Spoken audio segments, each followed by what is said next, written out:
What is it like to be attacked by a serial killer, to fight for your life, and then survive to tell the story? And make out a small beam of light against the mirror.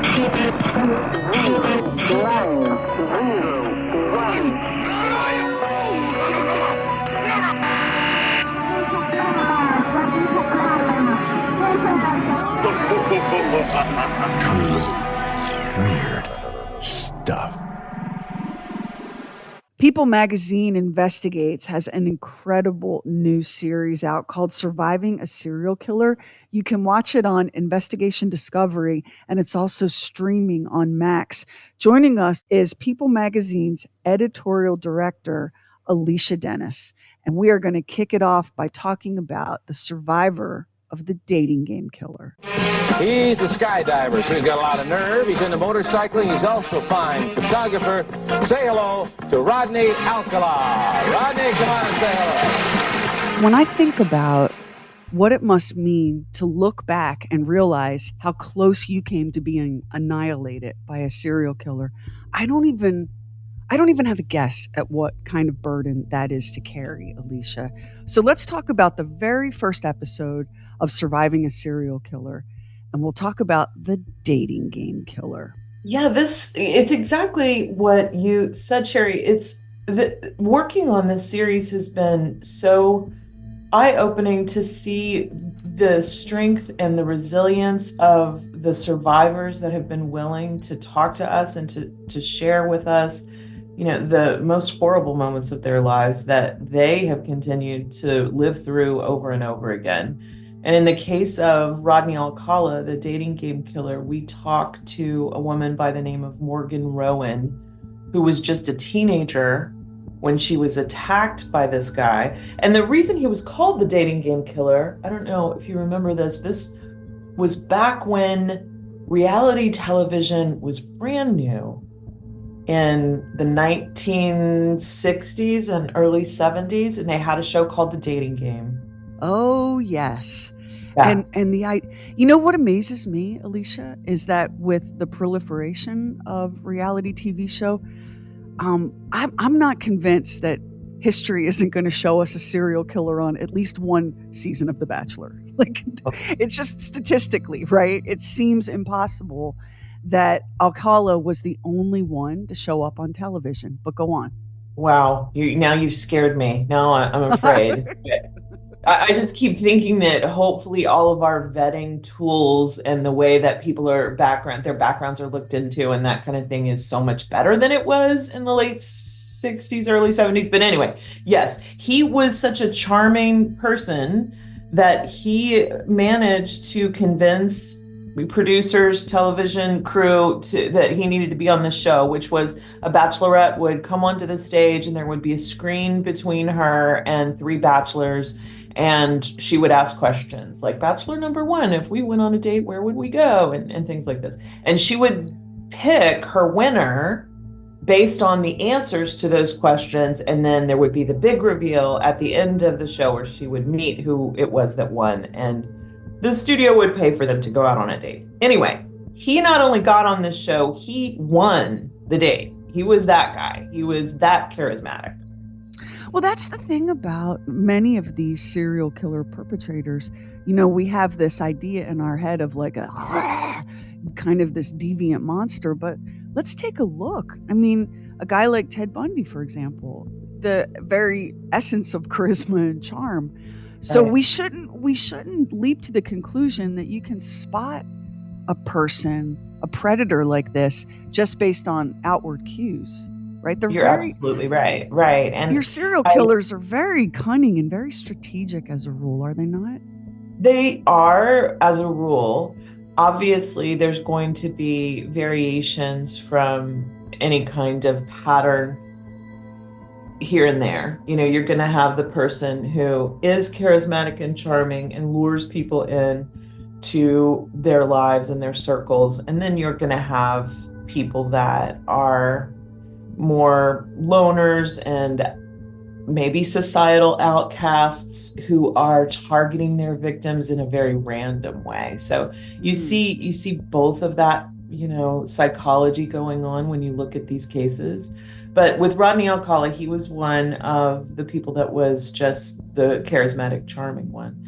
And for Morgan Rowan, who encountered him in 1965, he attacked her, and she somehow managed to survive that encounter, and afterwards had what we see often happen with victims is this a massive amount of blame of herself, this self-hatred and self-blame, that this was my fault Survivor somehow. guilt.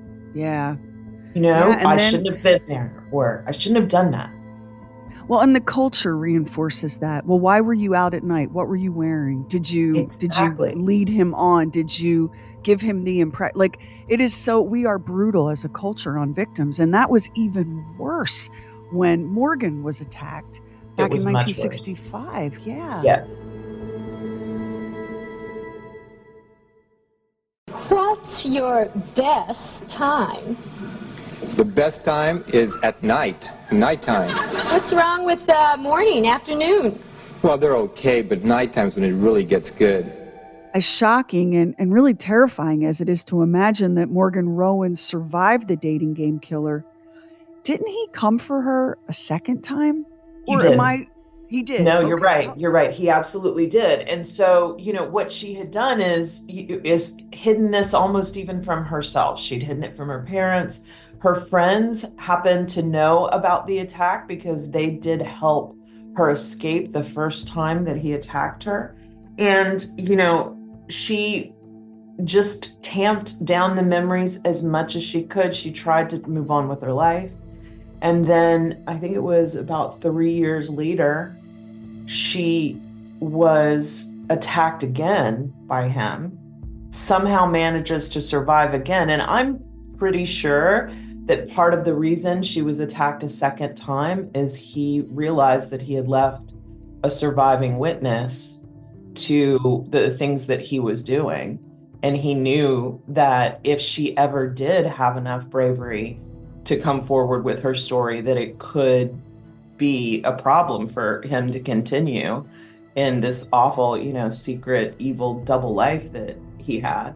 And so I think she was targeted. I mean, I think the first time it might have been just an opportunity for him to attack her. And I think the second time he was coming for her, I believe. And to survive that twice. It's just hard to wrap your brain around. I mean, it's hard to wrap your brain around it even once, but twice. And certainly for Morgan, what we find too, Sheri, when we talk to these survivors and victims, is that this is something that doesn't go away for them ever, even if they have therapy and they feel that they've healed to some degree and they've built their lives back. Just out of the blue, these memories can come back to haunt them unexpectedly. A sight, a smell, a song, a color, something that they see, a car pass can make them remember and take them right back to these awful, awful moments of their lives. And so with Morgan, it's taken her decades to come to the place of wanting to share this in a public way and wanting to be part of this episode and part of our show. And we try to make it really incredibly clear that this is going to be so hard to do, right? We're going to ask you to sit down and talk to us on camera about this experience. We're going to take you back many times to the place where it happened.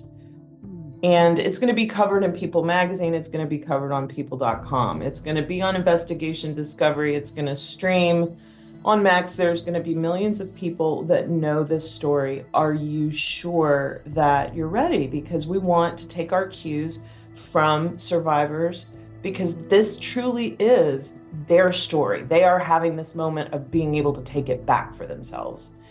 And it's amazing to me, the strength that Morgan has, that she was able to do it. I've seen in other cases where survivors of these horrific brutal crimes, there seems to be a little bit of a catharsis in in finally telling the story. It's like this painful, shameful thing that I've carried inside me, that I could not suppress or bury or ever forget. It's almost counterintuitive the way telling the shameful thing um, strips it of some of the power that it holds. And I wonder if that was true for Morgan after talking I, about her experience. yeah, I think you're right. And I think that that's some commonality that we see when people are able to share it in that way. And I think you're right in too that she's being able to put it behind her to some degree by talking about what occurred. And I also think that there is a part of her and a part of many of these survivors that we've talked to that believe that by sharing this, they're going to help someone else, that somewhere out there, there's a victim who feels alone. There's somebody who feels afraid to talk. There's somebody who feels guilt and shame. And by realizing that someone else has experienced something not exactly the same as you, but similar to what you've been through, you're not alone in these feelings, that it is going to help them too, you know? Well, one of the sort of quandaries about true crime reporting and true crime entertainment, which we have to say that for many people it's entertainment, is this idea that the star of the show is the perpetrator and the victims are the scenery. And that is truly problematic and I think re-traumatizing. And what's different here with what Surviving a Serial Killer is doing is you're flipping that narrative.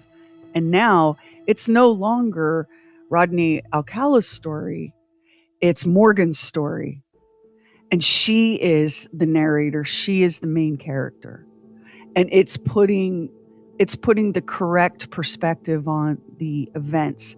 That instead of this being some sensationalistic, ooh, oh my goodness, can you believe how scary and terrible? It flips it completely and it puts him in the back seat, which is something that, just in general in culture, pop culture, we know the names of all the perpetrators, but we struggle to know the names of their victims. And this changes that completely. It flips it. It absolutely does. You're completely right. And I believe too that in this particular episode, that we're talking about now, there's also another survivor who appears in this episode. This is a woman who was just an 8-year-old girl when she was kidnapped by Rodney Alcala and when she was attacked by him. And she manages years later to face him in court and is part of the reason that he was brought to justice at all. She and Morgan have actually formed a bond and a friendship and are there for each other. And in a way, they are the only people, these survivors of this specific guy, Rodney Alcala, who can completely relate to what it was like to go through that with him. What he was like, how creepy he was. Morgan talks about the level of charisma that he had and charm, where in one moment he would be the guy next door telling jokes and funny in the life of the party and somebody who you would trust to pick up your mail or walk your dog, somebody who you just felt like you were friends with right away. And then in seconds, there would be this switch that would flip where you would be face to face with a monster, a blank-faced person who, the charming guy from moments ago had disappeared. And you're looking almost at the eyes of a shark. There's no feeling behind them. There's no person behind them. And you're truly, this is the monster version, and you can't reach to the human person that you had just been speaking to. And that is just a nightmare to even imagine. But the fact that Morgan can has this experience that, she and this other survivor are able to help one another through when there's a bad day or a particularly awful memory. And I You know, think that that's remarkable. in the case of Rodney Alcala, that ability to shapeshift, from charming, affable, good-looking guy, right, into Right. just cold, flat, zero affect predator. I mean, in some ways, he was perfect for the dating game. If you think about it, it's almost like you had to write this as a fictional story. It's almost unbelievable that this is a thing that actually happened, because he had to get through the screening and the casting process to be one of the bachelors on the dating game. And a predator like Alcala, he's got natural camouflage. He knows how to adjust his behavior, his body language, his speech to fit whatever environment he's in at the moment. It's what makes someone like that so deadly. Exactly. And he was a chameleon, somebody who what you're saying is exactly right with him, where he could read a room, he could be whoever you wanted him to be, he could, shapeshift in a way and be the perfect bachelor for the show and be this, engaging guy and make it so that people felt comfortable and people trusted him. And he also, would tell people that he was a photographer, and he would ask people to let him take their picture and, I'm going to make you famous. And there was that part of him that was putting a camera between him and sometimes a would-be victim, where he had a mask that he could put on where he could charm them up to the point of them agreeing to be part of a photo shoot or agree to letting him take pictures. And then he could put the camera between the two of them where they wouldn't necessarily see what was going on the other side of the camera. And what's really chilling is when people looked further into this case, when authorities finally did capture him and when he was finally arrested, and they went and looked into his home and found a storage unit that was rented in his name. Authorities found thousands of photographs of women, many of whom they could not identify and did not know whether these women were alive or dead. So at the time, God, that's so chilling to think about. Right. And at the time that first occurred, when he was first arrested, we worked with police to put up a lot of those photographs, to put them in People magazine, to put them online on people.com to see if there was anyone out there who could recognize any of them and give the police any information about them. So before we leave Morgan's case, before we leave the dating game killer behind, what was your, in meeting with these survivors and hearing their stories and seeing how they've processed and gone forward, what was your big takeaway after spending that time with Morgan? What would you say has been the thing that has propelled her forward and given her the resilience that she's needed in order to get to this place today?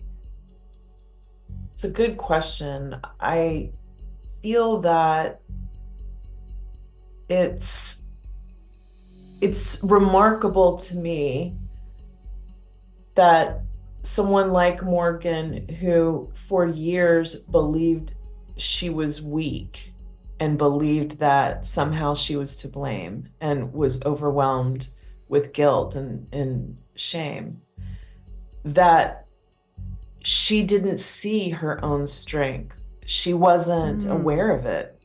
It was the fact that she's even alive today is because of her strength and resilience. And she didn't recognize it in herself. And it really took all these years of her processing this trauma to be able to see her own strength and to be able to say, yeah, I am strong. And that's a revelation, really, and something that is endlessly, surprising to me that people just don't even know how strong they are, even if we can look at them and tell them and say to them, we see it, this is part of who you are. You're an incredibly strong person. And they're only, feeling the weakness and feeling the guilt. I think another thing that stands out to me is the guilt that survivors feel for surviving, and that sometimes they feel, because why did they survive when so many others didn't? In the case of Rodney Alcala, police believe that he could have killed up to 120 victims, which is, how can you even wrap your brain around that?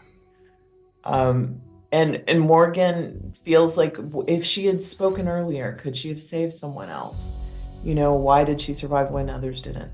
And now she's being able to live that part of her life where she can stand tall and know that she's done everything that she could, that she's connected, with other survivors. And I hope that when people do learn about her story and read about her or watch her or see this show, that they are inspired by her as well, because I definitely am.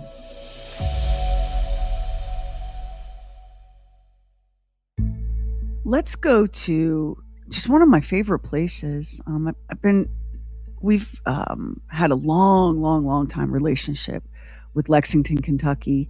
Our radio show has been carried there for just a gazillion years. It's a beautiful place. Kentucky's just one of the most beautiful states in the country. Lexington is such a cool town. It's a horse town. It's a bourbon town. It's a booming, thriving, really exciting place to live. And it's also the location of an absolutely horrific serial killer crime, the railroad killer. And now he was convicted, I believe, for 9, but as is typical with serial murderers, the authorities suspect that there were many, many more victims that they have not been able to connect. But there is one survivor of the railroad killer in Lexington, Kentucky, and her name is Holly Dean. Tell me about Holly. Holly was a college student in Kentucky when this encounter occurred, and she was out with her boyfriend at the time. This was a case of being just in the most tragically wrong place at the wrong time, because the railroad killer, Angel Reséndiz, he was someone who was called that because he was riding railroad cars and getting off at random cities and attacking just who he would see. It wasn't any kind of, connection. And Alicia, you alluded to this when we first started chatting, that some of these killings are so very random, and it's almost more terrifying to think of the randomness of this, because he was not just in the United States, but Reséndiz was Mexico, Canada. He was crisscrossing. He'd get on, he'd get off. He literally just was like, well, I think I'll stretch my legs. And if you had the grave misfortune of being in the place where he jumped off that train, that was it. He wasn't stalking a particular victim. There was nothing that these individuals could have done to protect themselves from being targeted by this man. Right. It was just, very incredibly random and no connection at all, just as you say. And I don't know what's scarier, Sheri, when you mention that, if it's someone that you know or is a friend of a friend or someone inside your circles who's a serial killer, or someone that you randomly encounter as, I don't know which is more horrifying and scary, because when you think about it, there's kind of no list of things you should and shouldn't do to protect yourself. In a way, there's just no way to protect yourself. When they were looking for him, he had so many aliases. I remember he was Rafael Reséndiz Ramirez, and then they said he was Angel Reséndiz, and he was hard to track down because of that too. Exactly. And on top of that, when you talk about just the wide range of all these different crime scenes, he was jumping on railroad cars, as Sheri mentioned before, and even across the country. So you're looking at from California to Florida, killings that were happening, that how in the world can police even connect them to one another? Because when you look at a killing and a murder scene, one of the first things that authorities are doing are they're trying to find out information about the victim. Who did they know? Who were they connected to? Who, in their circle had any kind of issue with them? All that kind of investigation goes in right at the beginning. And, there have been shows that have talked about the first 48 hours of an investigation is when you find out a lot of times who the killer is. That's who you know. And authorities had all kinds of disadvantages here because this guy wasn't targeting anyone he knew, and he wasn't necessarily part of any of these communities at all. And by the time, clues were turning cold, he was somewhere else killing again. It's so hard to piece these things together. His behavior, when I think about a nightmare killer, I think about a man who jumps off the tracks at random, follows you home, kills you with a rock or a pickaxe or whatever big heavy object is handy, then heads into the kitchen to eat because this is what he did in his victim's home. Then, he sends your jewelry to his wife and mom back home. And he takes your driver's license because as your body is lying there getting cold, he's curious about you. Oh, look, green eyes. It's not, this is like something in a human suit. It's hard for me to reconcile this man's behavior with a human being's behavior. Right. It's definitely a monster walking amongst us. And it was almost as if he looked at this as a job. He was going to go and rob people in this way, as you say, send their personal belongings back home to support his family. And this was just all in a day's work for him. So Holly, a college student, I want you to imagine yourself at that age, right? Encountering this. This is not a person. This is a demon in a person suit. There is no reasoning. There is no pleading. There's no negotiating. And she manages to be the only person who survives this encounter. She is. And the fact that she and, her boyfriend were together, that he showed no hesitancy in attacking the both of them. It wasn't, her alone being a target, walking along, near a place that she shouldn't have. It was none of that. It was, just she and her boyfriend out on a particular day and, running into this, as you say, a demon in a human suit. She somehow manages to survive the attack and believes, off and on throughout her coming to and losing consciousness in and out of consciousness that she is dead. There are moments that she's, confused about whether or not, she's even alive anymore.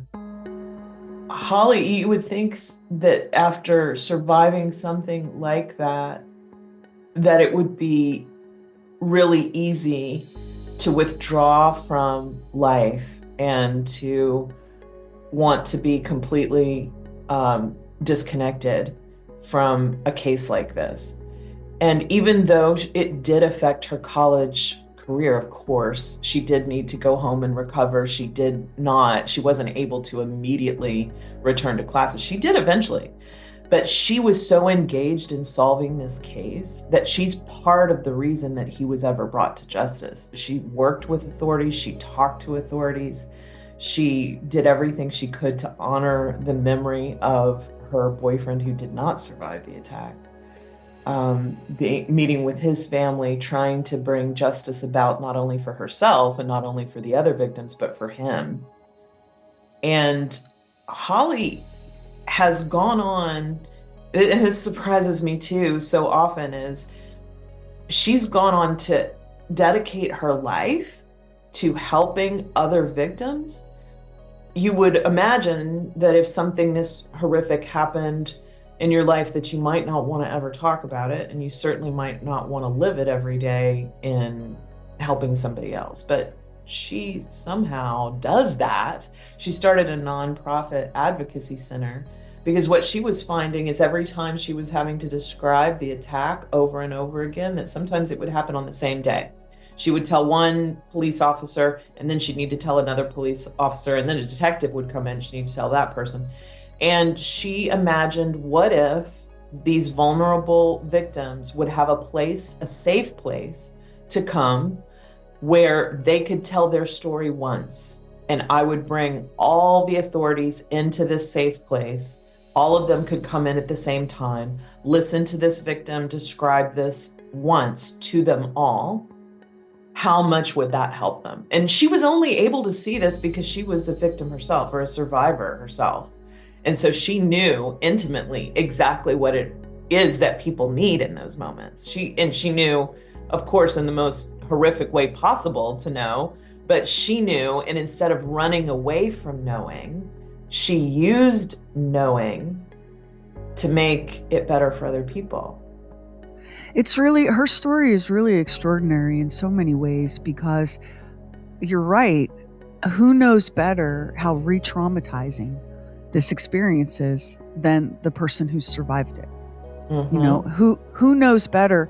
And again, you know, to circle back, in our culture, victims of rape and sexual assault are themselves on trial very often, you know, Yes. for their choices and their behavior, and, you know, what they did and did not do before, during, and after. And Yes. so who better to understand that than someone who has lived it so brutally? And if, for people listening who are not really familiar with Holly's case, not only did her boyfriend, Chris, not survive the attack, he was murdered next to her. She witnessed that. And then she herself was attacked repeatedly. And it's a miracle that she's alive today. So when you think about what that trauma is and what that experience is, and then having to be told, okay, start at the beginning over and over again, it's shocking. It's shocking when you realize that's just how we do things. That's just how it goes. Well, yeah, that's how it works. That's how we get to the justice part of it. And we are glad for people that are willing to tell that story over and over again. A lot of times, you know, I don't know that people have thought about what that's doing to them. Just give me more, remember more, tell me more about that, tell me more about what he looked like, what he sounded like. Let's sketch it, let's think about it. And we want them to be able to do that so that we can go and catch the perpetrators, of course. At the same time, are we taking the care that we need to for the person that is having to relive this in such detail in order to catch these monsters? I mean, you really have to be in awe of someone like Holly Dunn. You really do, who not only had the courage to bring this perpetrator to justice, but who has made it her life's work to be standing side by side with other victims as they come forward to seek justice. I mean, what finer way to live your life than that? It's amazing to me. She just really is amazing. And, you know, I have not had a great deal of trauma in my own life personally. But when there are moments of something small, like you had a fender bender or something like that happen, you spend a lot of time going, oh, I wish I hadn't have taken that route today, or oh, I wish I hadn't have gone out right at that particular time, or if it hadn't have been raining, then you know that wouldn't have happened. And this is that times infinity, which happens to these victims. Like, if we hadn't have gone for a walk, if we had just stayed inside when he said he wanted to study, if, you know, we had just gone to the coffee shop instead of taking a walk there, if I had tied my shoes longer, then maybe I would have not been there at that particular time. I mean, the things that go through your mind as you're wishing it away and looking back and saying, if only, if only, if only. And it can cripple people their entire lives. the if onlys of those horrific moments that someone loses a life and someone, his life is changed forever. And she's helping people figure out a way through the endless if onlys that torture people on top of the memories of the actual assault. We're going to continue covering some of these stories with People Magazine's editorial director, Alicia Dennis. You can watch the show Surviving a Serial Killer on Investigation Discovery, and it's streaming on Max. And we so appreciate you joining us for this one.